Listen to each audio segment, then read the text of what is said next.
Hello दोस्तों, जब से भारत पर अमेरिका ने टैरिफ्स लगाए हैं 50% के, तो तब से मतलब काफ़ी ज़्यादा हलचल है भारत के मार्केट में। और भारत के और यूएसए के रिश्ते कैसे होंगे ये देखना है। तो आज हम लोग देखते हैं दोस्तों हैं कि यूएस डॉलर आखिर कैसे ग्लोबल करेंसी बना। आखिर क्यों लोग यूएस डॉलर के बैन होने से डरते हैं, मतलब खास करके भारत के लोग क्यों आखिर डरते हैं कि अगर अमेरिका ने हम पे प्रतिबंध लगा दिए तो हमारा क्या होगा।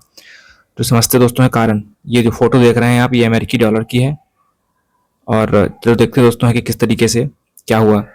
तो बिफोर डॉलर दोस्तों क्या था कि 1816 टू 18 सेंचुरी में क्या था कि स्पेन के पास बहुत सारे सिल्वर रिजर्व थे, पेरू और मतलब कि साउथ अमेरिका में। तो उससे वो लोग डोमिनेंस उनकी थी, क्योंकि उनके पास काफ़ी ज़्यादा रॉ मटेरियल था, मतलब मैसिव सिल्वर माइंस में। बाद में दोस्तों 19th सेंचुरी और 20th सेंचुरी में आपको पता है कि ब्रिटेन एक ग्लोबल पावर बन गया। तो ब्रिटेन ब्रिटिश की एम्पायर का डोमिनेंस प्लस इंडिया जैसी कॉलोनी उसके पास थी, तो उसके हिसाब से तो उसने काफ़ी मतलब जो है ट्रेड बैंकिंग सेक्टर रिजर्व में काफ़ी ज़्यादा उसका दबदबा रहा। लेकिन दोस्तों फर्स्ट वर्ल्ड वॉर में कि जब अटैक हुआ, जब जब जर्मनी और फ्रांस ब्रिटेन एक तरफ थे, जर्मनी एक तरफ था, ब्रिटेन फ्रांस एक तरफ थे। तो इन लोगों की दोस्ती जो लड़ाई हुई, मतलब इसमें काफ़ी हद तक यूरोप पूरा बर्बाद गया। तो अमेरिका ने कहा कि मैं आपको जो है सपोर्ट करता हूँ, लेकिन आपको बदले में सामान हमसे खरीदना और हमारी करेंसी में जो यूएस डॉलर है उसमें खरीदना। तो इससे क्या हुआ कि यूरोप में काफ़ी जो है एक्सेप्टेंस बन गई। और उस समय भारत ब्रिटेन की था कॉलोनी। चाइना पर भी लगभग ब्रिटेन का ही शासन था, मतलब कुछ हद तक, और बाकी यूरोपियन कंट्रीज़ का। तो इसलिए यूएसए की डोमिनेंस बन गई वहाँ पे। ब्रिटेन डिक्लाइन और यूएस असेंड, मतलब कि अगेन ब्रिटेन था तो उसकी पोजीशन यूएसए ने ले ली। ब्रिटेन वुड्स एग्रीमेंट दोस्तों होता है 1954 में। ये टर्निंग पॉइंट था, क्योंकि 1 आउंस को बराबर कर दिया गया, 1 आउंस जो है गोल्ड को $35 के बराबर रख दिया गया, और डॉलर पेग हो गया, डॉलर लिंक हो गया गोल्ड गोल्ड से। कि अगर आपके पास इतने डॉलर है तो अगर आप यूएस के अगर बैंक में जाओगे, कहोगे हमें सोना दे दो, तो वो दे देंगे आपको। 1 आउंस अगर 1 आउंस अगर सोना 1 आउंस अगर लोगे तो आपको $35 देने पड़ेंगे, ठीक है।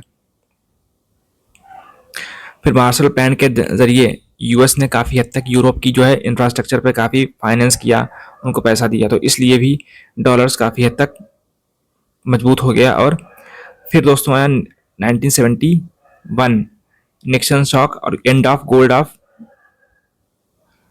इसलिए कि वियतनाम वॉर में यूएसए ने खूब करेंसी छापी। तो इसलिए भी जो है यूएसए को खूब करेंसी छापनी पड़ गई। अब यूएसए करता क्या उस समय, तो यूएस ने खूब करेंसी छाप करके कन्वर्टिबिलिटी की। इससे लोगों को थोड़ा शक हुआ कि ये यूएस क्या कर रहा है, लेकिन यूएसए कोलैप्स नहीं हुआ। क्यों नहीं हुआ? क्योंकि यूएस की इकोनॉमी काफ़ी बड़ी थी, ग्लोबल ट्रेड काफ़ी बड़ा था, यूएस की मिलिट्री काफ़ी बड़ी थी, ये भी था। और बहुत सारी कंट्रीज जो अलायंस में थी यूएस के, वो यूएसए के साथ में ही रही। सातवां पेट्रो डॉलर 1973 में 1973 में यूएसए ने सऊदी अरब और ओपेक के साथ एक डील की कि अब ऑयल जो है केवल और केवल यूएस डॉलर में ही बिकेगा, और उसके बदले में उसके एवज में हम आपको सिक्योरिटी देते हैं। क्यों? क्योंकि उस समय दोस्तों काफ़ी हद तक डेमोक्रेसी के प्रति लोगों की जो है सहानुभूति थी, और ईरान वगैरह काफ़ी ग्रो कर रहे थे। तो लोगों में सऊदी अरब और ओमान, सऊदी अरब और ओपेक कंट्रीज में काफ़ी हद तक ये था कि सऊदी अरब ग्रो कर रहा है, फ्रीडम है, स्पीच है, लेकिन हम कैसे ग्रो करेंगे। तो किसी भी तरीके की क्रांति रोकने के लिए यूएसए की मिलिट्री ने सपोर्ट किया सऊदी अरब को कि हम आपको सिक्योरिटी प्रोवाइड करते हैं। तो सिक्योरिटी दी उन लोगों ने, आज तक वो बात है, सिक्योरिटी आज तक यूएसए दे रहा है।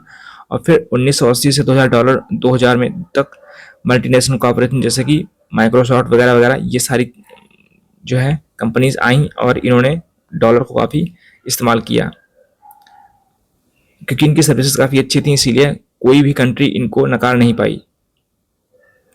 आज तक देखें तो 60% ग्लोबल फॉरेन रिजर्व हैं वो यूएस डॉलर में रखे हैं, और फॉरेक्स ट्रेडिंग जो है 90% डॉलर में होती है।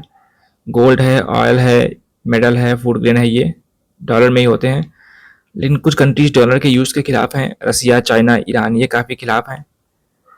अगेन डॉलर क्यों करेंसी बना? लार्जेस्ट इकॉनमी है, स्टेबल इकॉनमी है, लिक्विडिटी काफ़ी अच्छी है, बॉन्ड काफ़ी उनका मजबूत है, इकॉनमी काफ़ी अच्छी है।